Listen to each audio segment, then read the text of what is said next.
Welcome to my living room. I don't usually film in here because you'll probably notice a lot of background noise. Don't worry, that's only going to be for the first tiny bit of the video, because I am going to show you around my house again with an update on the condition that it's in, the repairs that have actually been done, and then the things that I've got worse since. So obviously I'm going to show you the living room first, and I'm going to move into other rooms so you won't get any of that noise. If you can hear it, it is obviously traffic. The landlord replaced all the windows. It took quite a while for them to actually replace them. It was over the space of nearly a month of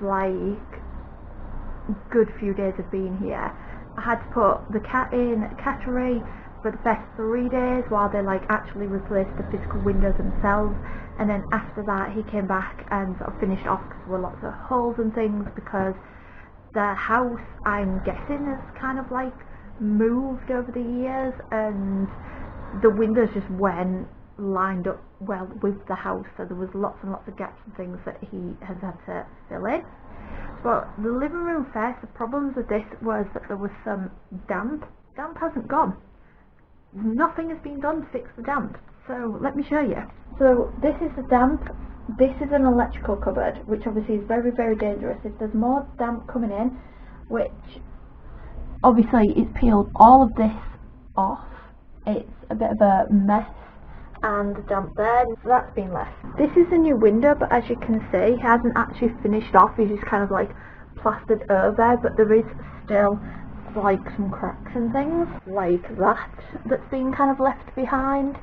So I have taken pictures of this and sent it to the letting agents also. This happened, yes. One of the people working on the windows, either the landlord or the guy working with him, has managed to leave these massive dents in my wall. So obviously that's new and not done by me. So that has also been photographed and sent to the letting agents. So I'll move on to the kitchen. A little bit quieter in here. This cupboard here, because of rules to do with renting rather than the fact that I don't own the property, this can be replaced with a pull-out door, but it has been fixed at least. I'm not going to show you inside the cupboard because otherwise this one's going to run in there and I'm never going to be able to get him out. But there is a lot of damp inside that cupboard. There's still a gap and it's still letting in a lot of cold, which means this room is freezing, and I still can't use the kitchen at the moment because it's been snowing, it's freezing cold. On a night you can see your breath in here. Your food gets cold before you've even managed to eat it. This room is only partially usable. Here is the new window. So it doesn't, the old window used to open at the bottom here. This one is obviously a better one because it opens at the top. This is probably the best looking window. There was some damp down this wall here, but that seems to have gone now that this window's been replaced, because there's no longer holes here that's causing that damp. I've still got all this rising damp here. You can't see it as much at the moment because it's not as cold, but you can see it go dark yellow on a night, and you can obviously see the mould that started growing there, so nothing's been done about that. This was the massive damp patch, which basically he's just plastered over, but as you can see, because it was still wet when he plastered over it, it has actually dripped down here, and now there is all mould starting to grow there where there wasn't mould before, and up at the top there nothing has been done because it's just all damaged, so nothing's been done to actually fix it. You can't fix damp by just putting something over it because the damp is still there. So unless the damp is actually fixed first, it's still just going to be damp. The bathroom, this door has warps. I don't know if you can see this, but the door is meant to be here and it's here. So there's a good inch or so there, and it is just broken. So I have to hit it to get it open. And the handle, I don't know if you can see because it's hard to see. That's how hard it is to open from the inside. This handle is broken told him about that and he never fixed that while he was around. There's obviously still like masses of mould because that needs sealing there and that wasn't done. I've been using these dehumidifiers as an effort to get rid of anything. All of that is mould all down the ceiling and you can see it all in the corner there. Don't actually touch the ceiling because I'm scared it might just fall through. So this is the new window which has got mould all over it already because obviously the issues have not been addressed, so I'm just going to still get mould all the time. This was meant to be filled in because obviously underneath there is where that big damp patch is, so if any water goes over there that is just increasing it. So this gap was meant to be filled in. Also the cat keeps trying to get in there and if he manages to get under there, I don't know what's actually under this bath. More damp damage that has just been left and not repaired.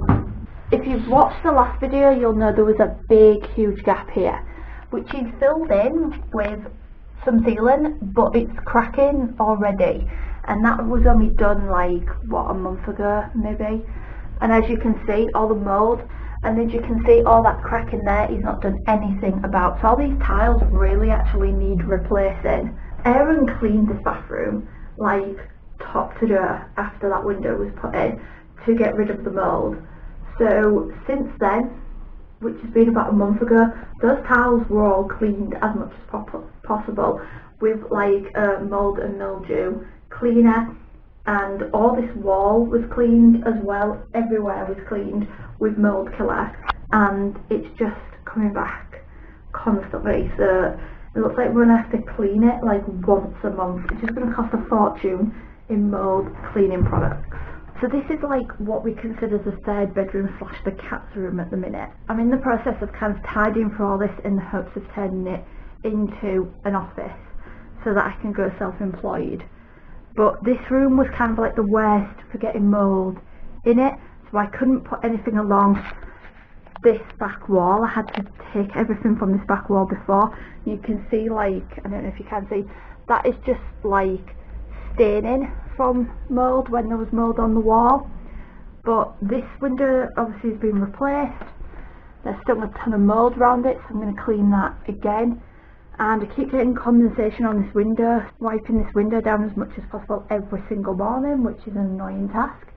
But since that window was put in, this has happened all along there, because there is, I don't know if it can be seen on the camera, but there is like dark yellow underneath, so there is actually damp coming from the ceiling, the roof, a guttering outside, something that needs to be fixed.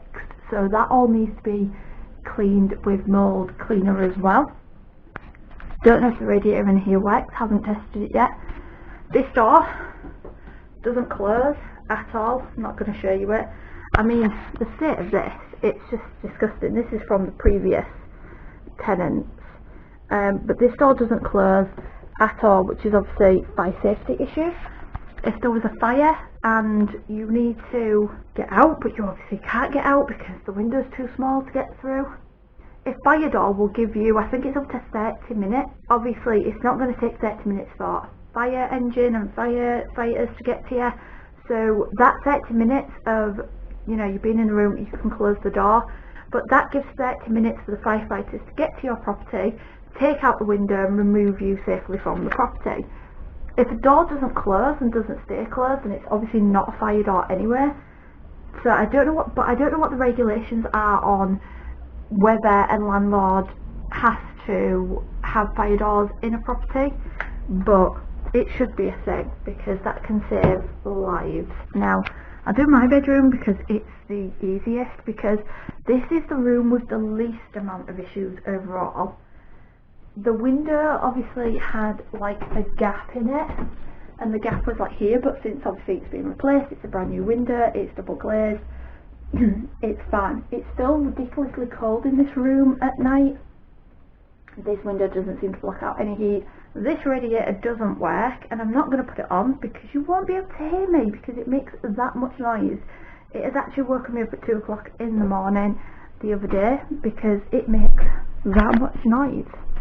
This is the second bedroom. This has like loads of stuff kind of like just stored in it at the minute, but it needs all moving out and sorting through because this room is the one that has gotten worse as well.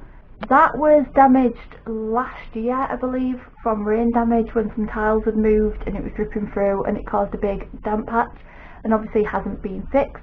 So everything that's kind of like plastered on or whatever is peeling down and peeling all over my storage tote. So this room was meant to be like a spare bedroom because the idea was going to be that eventually Aaron was going to move in and this would be somewhere where the kids can stay, but obviously it is not safe for the kids to stay in here because of the health issues. Obviously window replaced, but not only mould but damp all around the windows. Obviously I'm trying to get rid of the condensation, like I say, by wiping it every morning, but it's causing all that. So that needs to be cleaned again, and it's growing up there now, which it wasn't. And again, we have it all along the ceiling. It's going further, like that's halfway down the room. It also is like attracting all of the spiders in the world. There is cobwebs everywhere. Obviously the damp, I don't know if you can see that it's darker yellow all the way down the middle, but damp is running down there, so I have a feeling that it might be like broken guttering or something that's causing all that damp. But that has again been reported to the letting agents. But also last year, after I spoke to the landlady and her husband, and the landlady was like, well, you don't pay enough rent for me to warrant putting any money into the property and like replacing stuff. I went to the council and asked them for advice. I have an open case with the council currently. I had like temporarily closed it, but because the landlady's husband came and was meant to fix all these issues and obviously hasn't, it is a massive health and safety issue, but also because I've put in for council housing, it will help put me in a higher up band if there's proof that this is affecting my health and safety. The carpets are still all rubbish and they also are full of mould, so I'm basically walking on mould in some of the rooms, which is absolutely disgusting. And like I say, the heating doesn't work properly. As far as I'm aware, there doesn't seem to be any kind of insulation in the walls either, so it's just like, and you can feel because the walls are just like cold when the heating is on. You would expect them to warm up somewhat from the heat from the pipes, but they don't. So that is a tour of my house, showing what has gotten better and what has gotten worse in this property, and hopefully at some point early next year maybe I could have an update on things have got better, or maybe I will have found another property to move into. But that is it. That is a quick tour of my house. So I shall see you in the next video. Bye for now.